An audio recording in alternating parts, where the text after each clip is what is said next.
This is an RMK production and network brought to you by 10 United Podcast Network. I am your host, Marjorie Phoenix, and along with my other host, Kevin McLemore. Hey.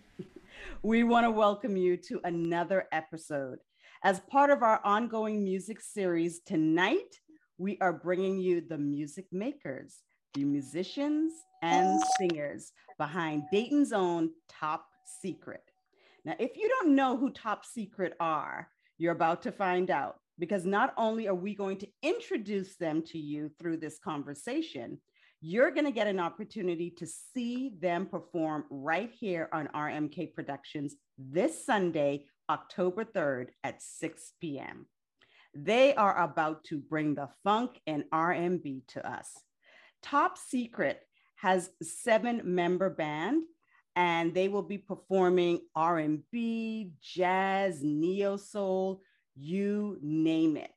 So let me just start by introducing the members of the band to you tonight. We have Dallas Webster, who brings the vocal tones of tenor and baritone to the group.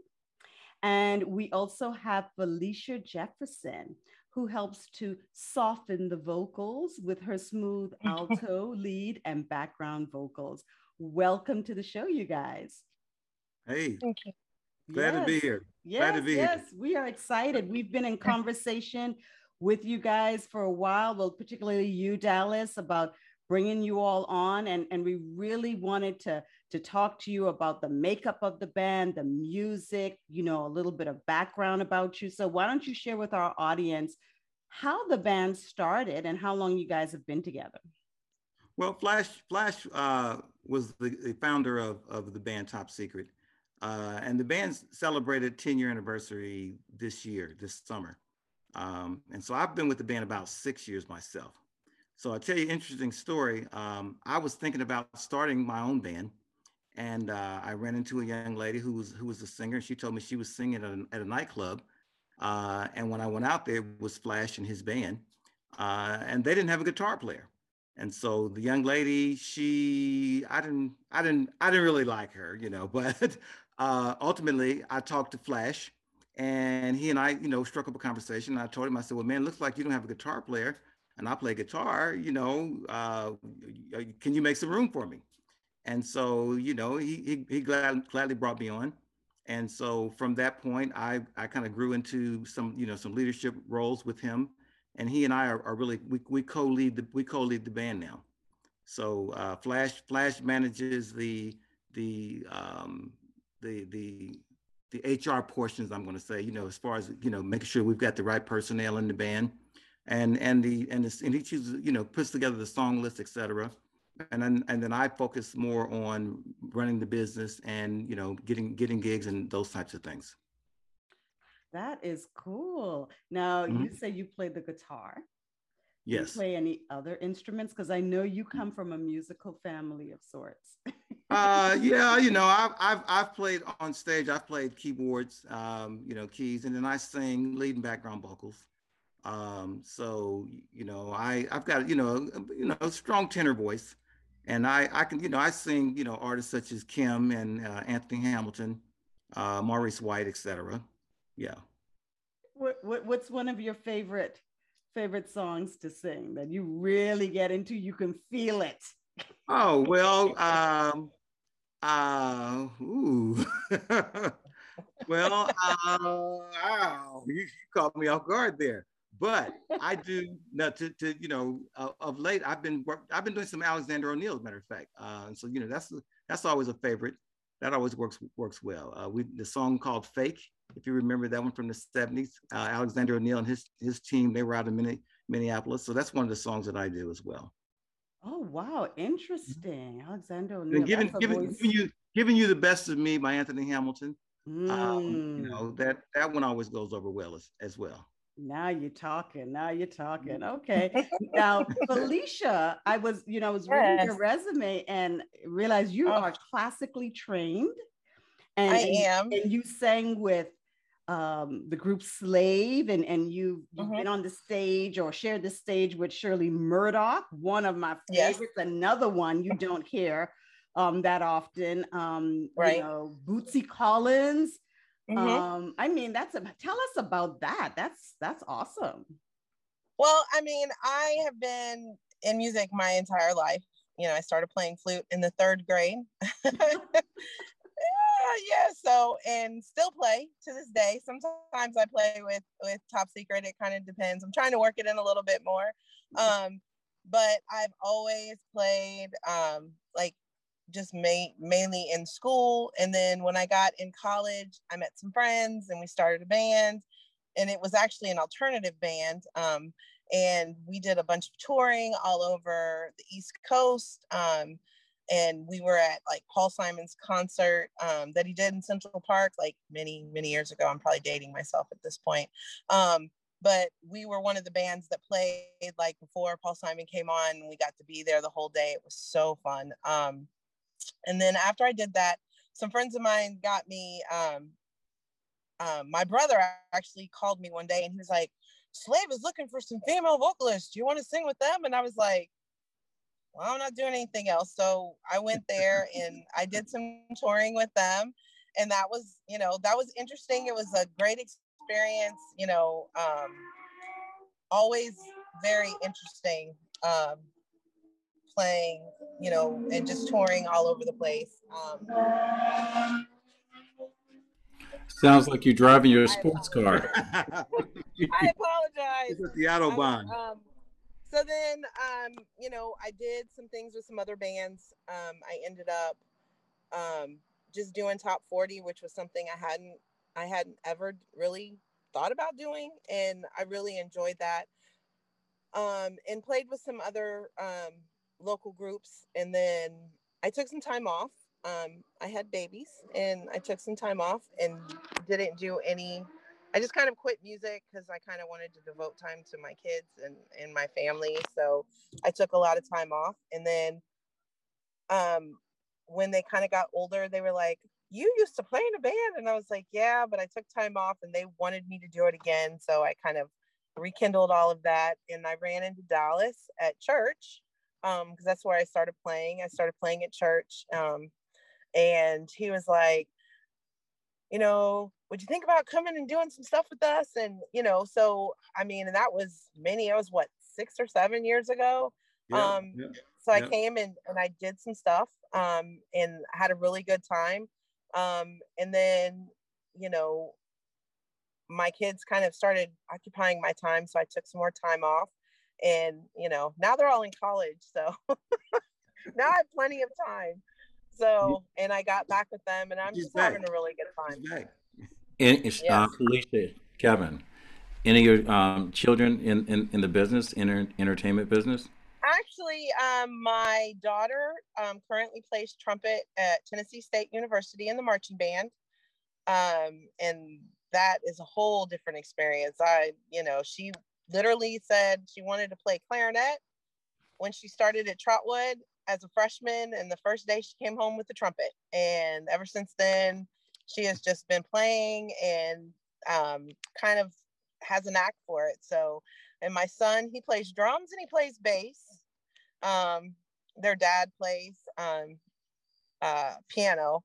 So, I mean, and they just have no option. They just all have to be musical, I guess. I'm going to ask you the same question Marjorie asked Dallas, because I know you're going to be bringing it this coming Sunday. So what's your ace in a hole when it comes to vocals? What are we expecting from you? Well, Sade has a place in my heart. I just love some Sade. There's nothing that she does that I don't want to do. And, you know, I'm really liking the Evelyn Champagne King. You know, that was just suggested. I really like that. Mary J, Janet, all of those things. You just can't go wrong with any of those artists. I just love singing all of that stuff. Oh, I love it. Between Anthony Hamilton and Sade, listen, we're not in the baby making business, y'all. So don't do that on a Sunday. Hey, I do believe in miracles. Not do that. Wow, I can't wait. So listen, we had your brother on, Lamar of Dallas. We had Lamar on, and we had an opportunity to just talk about, what he loves best, the history of the music coming out of Dayton, Ohio. And I learned a lot listening to him, and so Right. we're excited. We released that episode, and then we're excited to share some of that music with our audience. But share with us how that music influenced you, and Well, the music you're playing now. right. Well, and I'll say, so Lamar, he's my older brother. So, that sibling thing, whatever he's doing, I've got to do. But Lamar was very good in sports. I was terrible at sports, but I could play guitar. So Lamar was playing guitar, and I probably started playing by the time I could play by the time I was 8 years old, and I think I probably started by the time around 6 or 7 or so. He was starting to learn, so we would be kind of fighting over the guitar, and then he introduced me to some other guys who were playing lead guitar as well, because he kind of tricked me into playing lead guitar, because we were both playing, and then he just one day he's like, well, why don't you play the lead part and I'll play the bass part. Me, the younger brother, I'm like, okay, just let me in. So he did what he could to get me as far along as he could, and then there's a couple of other guys in the neighborhood I ended up getting introduced to. But we grew up, listening to, a wide variety of music, from Deep Purple, the James Gang, Doobie Brothers, of course, James Brown, Temptations, Motown, all of that stuff. And as a child, I would sit and summertime and just work on a song all day, just to get it like I want it. And and then I can just continue to play, and up through high school, and and then my brother and I started a band. I think I was about 19, and we started a band called Record Player. And we were this close to becoming to making it. We had record executives come in to see us from CBS Records, Arista Records. We've opened up shows for the Bar-Kays, Millie Jackson, Bobby Blue Bland, and we recorded in Dayton, Cincinnati, Columbus studios, and it continued to evolve. And then about the time I was about 25 or so, Lamar took the band to California, and at the time my wife was pregnant, so I bailed out, and then I didn't go to California. So at that point, when you think you're grown, you kind of stray away from church. I don't need to go to church. My parents always made me go to church, and about 25 or 30 or so, I started going back to church, and then they found that I could sing, so I started singing in the choir. Singing the male chorus and then singing in the choir. And actually, I did not play guitar for about 18 years, from 25 to early 40s. I put it down because I was just so disappointed I couldn't go to California. And then I was at a church, and same thing. I noticed they didn't have a guitar player, so I kind of invited myself in, and they were like, yeah, sure. So I went and bought a guitar, and then started playing for the church. And then at that point, I decided I wanted to bring my vocals and guitar playing together. Because I had really been working on my voice, leading songs, etc. So, and then 2011, I think I started my own band. A friend of mine was opening a nightclub called Taste in Dayton, and I started my own band, and we were the house band for about the first about the first 6 months or so. And then that's, matter of fact, that's when I told earlier, that's where I met Flash, at that same nightclub. Because my band had broke up, and then, like I said, I'm gonna come back, get back to it. But since I've connected with Flash, leading a band is very hard. It's a challenge. It's a challenge, And when I had my own band, the guys would be, this person's not working out, you got to fire them, And finally, I was like, I told him, I said, man, I'm not firing anybody else. I'm just, it's terrible. But so the management, that portion of it, I let Flash manage that. And I do the easier job, getting gigs, and and arguing, or not arguing, but negotiating. Yeah. I should say negotiating for for dollars. Got it. Yep. So Felicia, Oh, Kevin, did you have a question? I'm sorry. Go ahead. No, that's what I was just going to say. For me, this is a dream come true.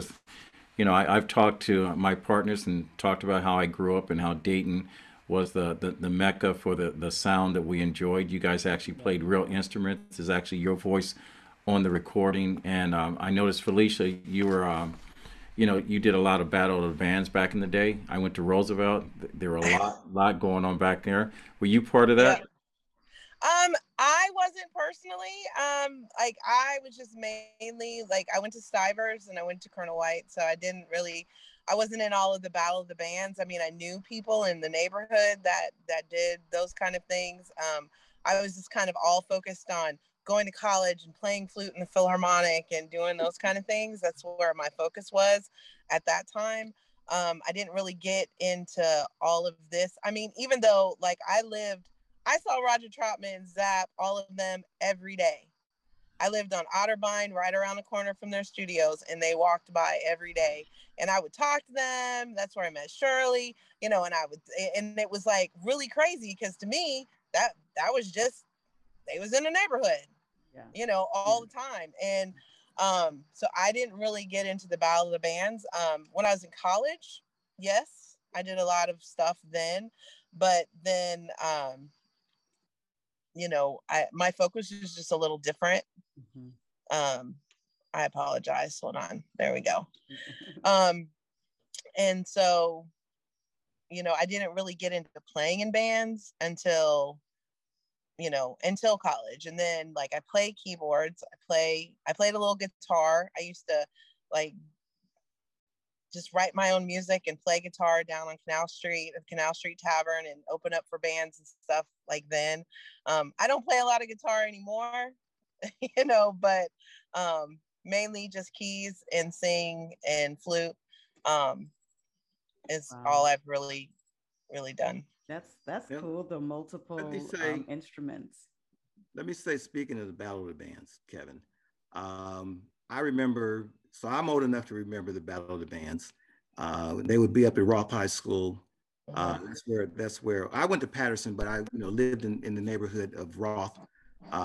And I remember seeing Lakeside Express, which is now Lakeside, the band Lakeside everybody knows. They were Lakeside Express back in the day.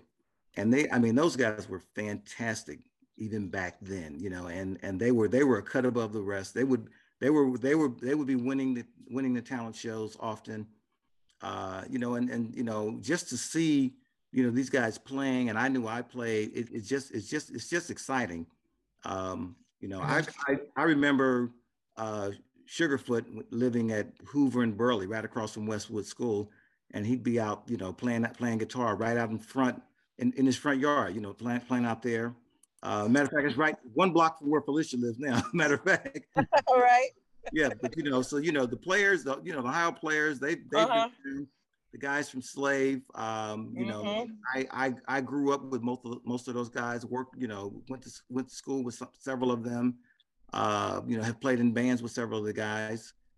So we just all had it was a lot of talent in the Roosevelt area, Westwood. It was just always, I could come out my backyard and hear somebody playing a guitar, and it's like, okay, we gotta find this music. Somebody's playing some music, and just find it. And in an alley, in a garage, and right, the garage bands. Yeah, and that's how we started. And you learn your craft. They say it takes 10,000 hours to become an expert. I'm positive by the time I was 20, I had 10,000 hours playing guitar. Because I started at such a young age. Yeah. Yeah, I remember you guys growing up. Thanks to my brother Mac, hooked me up with you when I told him this is something we wanted to do.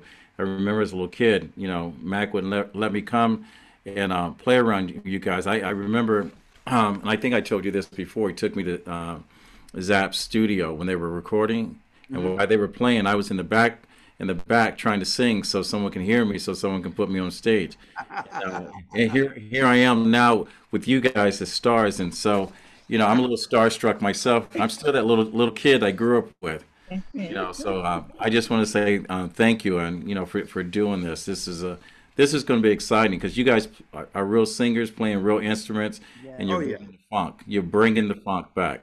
Yes, Mhm. yes. Yep. This is what we need right now. I think our country needs, to Oh be yeah. able to, get together, dance, and some of the music too that you're going to be performing. It's Mhm. nostalgic. It brings Oh yeah. back memories. It brings back a happier time. Like I knew of these bands because I could hear them being played in my house, right? But Right. I didn't really Mhm. know, like, I didn't know all the history behind it. So even finding out all of this and doing this music series, particularly on that sector of music, has really been exciting for me. So Mhm. tell us a little bit, if you can, like, what can we expect on Sunday? Like, how do you guys choose what songs you're going to play? Is it based on who that audience is, what you're feeling? What's that like? How do you decide? Well, generally, Flash he selects the song list, but he'll send it out.